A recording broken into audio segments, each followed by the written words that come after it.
Hello and welcome to Straight Talk. I'm Rachel Rubel. It was a visit intended to bridge a series of divides between two crucial NATO allies, but instead ended with little clarity, thanks in large part to a series of conflicting statements coming from the White House. We've been fighting for a long time in Syria. In December, U.S. President Donald Trump declared victory over Daesh and said U.S. troops in Syria were coming home. No conditions, no qualifications. But then, U.S. National Security Advisor John Bolton made a list of public demands on Turkey before visiting the country, that the YPG terror group be protected as the U.S. withdraws. The statement was harshly criticized by Turkey's President Ragip Erdogan. Bolton has made a serious mistake, and whoever thinks like this has also made a mistake. It's not possible for us to make compromises on this point. Meanwhile, Turkey's foreign minister gave a stern warning that a military operation to clear northern Syria of terrorists could happen at any time, regardless of the U.S. withdrawal, which, according to U.S. defense officials, is pushing ahead. The U.S. currently has about 2,000 troops in Syria, with most concentrated in the country's northeast.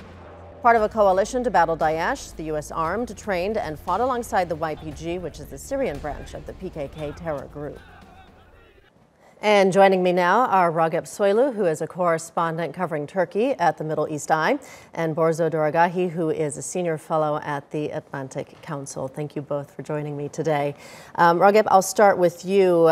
The U.S. president announced abruptly last month that U.S. would pull out of Syria, but then U.S. National Security Advisor John Bolton said that the pullout would be phased and contingent on protection for the YPG terror group in northern Syria.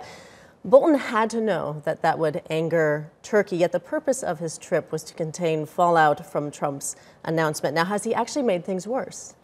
I think it was on purpose, because he said he was going to deliver a message to Turkish President Tayyip Erdogan about the protection of Kurds. And actually, he couldn't meet President Erdogan because of that warning. He basically said that he was going to warn him, which is something very peculiar for Erdogan himself, because that sounds like a threat.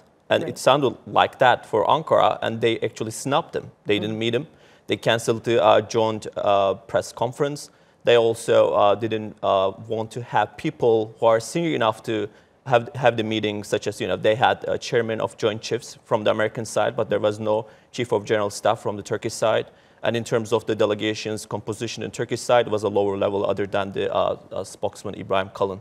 So I think the message was delivered to Turkey in a way that Trump has a different point of view of the withdrawal from Bolton himself. And if you look at the outset, you see that Bolton and the Secretary of State, Mike Pompeo, are differing on those conditions as well. If you see what Pompeo said the other day, he said that it doesn't matter whether Turks are threatening Kurds, we will still withdraw. It's quite different than what Bolton said, who said that, it will be based on conditions laid out in a non-paper presented to Turks, which mentions specifically that the protection of Kurds is essential. Right. Borzou, as Ragip just mentioned, these mixed messages from the White House. Why are we getting such confusing messages? Is Trump backtracking, or is Bolton going rogue? Well, I think that this is a symptom of a very poorly run White House and a national security team. As viewers know, there's been so many personnel changes in the Trump White House at the senior levels, just unprecedented in many ways, the amount of turnover. And you have really a president who has no clear vision, has no real ideology except self-protection and self-interest. And he's attracting the types of figures who are basically not exactly high-minded intellectuals or scholars of foreign policy and so on, but just self-interested, kind of myopic think tank rats, creatures, whatever you want to call them, who are basically looking out for their own careers and so on. And so Bolton has a constituency. It's not Trump. It's not the American people. It's this very closed-minded group of beltway neocons, warmongering sort of hawks that he's trying to appease and trying to probably secure his future position after he's booted out of the White House, which could be soon, given the rumors that we're hearing. All right. And Ragip, do you think this confusion coming from Washington will be harmful for U.S. influence? And what impact could it have on Turkey's possible military plans to clear northern Syria of terrorists? I mean, it's harmful in general about the U.S. credibility. Of course, whatever U.S. says now, people are having second and sometimes third thoughts. And right now, if you see the messages coming out of Ankara from Turkish Foreign Minister Mevlut Çavuşoğlu, basically saying that, they trust President Trump's words rather than, they just basically start to ignore whatever told by other officials, senior officials from the American administration, other than Trump himself. And Turkey, I think, is still giving some time to Washington to sort out their differences about this withdrawal. And also President Tayyip Erdogan himself said that he will speak directly to Trump and, try to sort out this basically slowing down. But in the same time, we shouldn't expect from Turkey to wait a lot. I believe before March local elections, we can see an operation in northern Syria, especially around Manbij. That was a topic discussed by the General Dunford and General Akar in Ankara, and both readouts issued by Turkish and the American defense departments mentioned about the fact that a process needed to be done in Manbij in terms of the roadmap. Borzou, why do you think the U.S. is insisting on supporting and protecting a terrorist group rather than Turkey, its NATO ally? I think that the U.S., even though it lists the Kurdistan Workers' Party as a terrorist organization, the PKK, it does not quite view the Syrian offshoot as equivalent, at least in some policy circles, and that is despite the sort of assessment of its own intelligence agencies. And on this one, you can't really blame Trump. This was an Obama policy to partner with the Syrian Kurdish-led militant groups of the northern Syria in the fight against ISIS. And by many accounts, they fought valiantly. They fought well against ISIS, against Daesh. And so I feel that there is within U.S. policy circles a sense that they don't want to betray the Kurds again, as has happened repeatedly throughout U.S. history in Iraq, in other parts of the Middle East. And so I think that's why. And Trump is just inheriting this mess from the Obama era and trying to resolve it. How likely is it, do you think, for the regime and YPG to cooperate in northern Syria, and how could that impact Turkey's military operations there?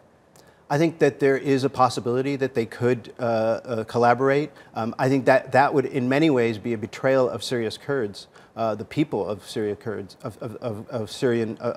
Kurdish ethnicity in northern Syria, because they have suffered immensely at the hands of the regime of Bashar al-Assad.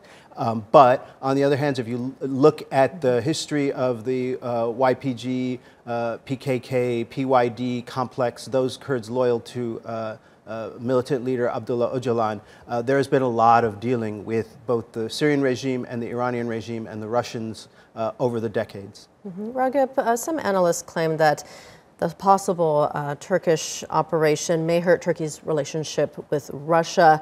What do you think of this? Is it Russia's best interest to prevent Turkey in northern Syria? It depends all the agreement and the negotiations between two parties. I mean, Russians have an agreement with Turks about Manbij, for example, that they will allow or facilitate Turkish basically control in Manbij in one way or another. But in northeastern Syria, I guess along the border, they are going to tolerate a Turkish existence. So I don't think not necessarily that it will lead a Turkish-Russian problem or a crisis. But of course, if Turkey is trying to get more south, like towards Raqqa or Deir ez-Zor, there might be some problem. But on the other hand, if you speak about the bilateral relationship in connection with the United States, that Turkey was using its relationship with Russia as a leverage against the United States. Now we are pulling out. Maybe Turkey doesn't need to that much depend on Russia anymore. And do you think the U.S., or rather Turkey, still has the upper hand on the U.S. in terms of negotiations with Syria, considering that the U.S. doesn't really seem to have a clear plan for Syria? I think as Erdogan mentioned in his article on New York Times, Turkey is negotiating on basically a point of strength rather than just a weakness, because that's the one that the United States pulling out, not Turkey. Turkey has a skin in the game. So it actually had a lot of, chips in the game that can use. And United States basically depending on Turkey to prevent a mess happening in Syria, there is a domestic side. So Trump needs to address that concerns domestically, because by 2020, if ISIS revives in the area, there might be a concern for his election ambitions. Still a lot to talk about, but thank you so much for joining me today. Ragip Soylu and Borzou Daragahi, thank you so much. Thanks for having us.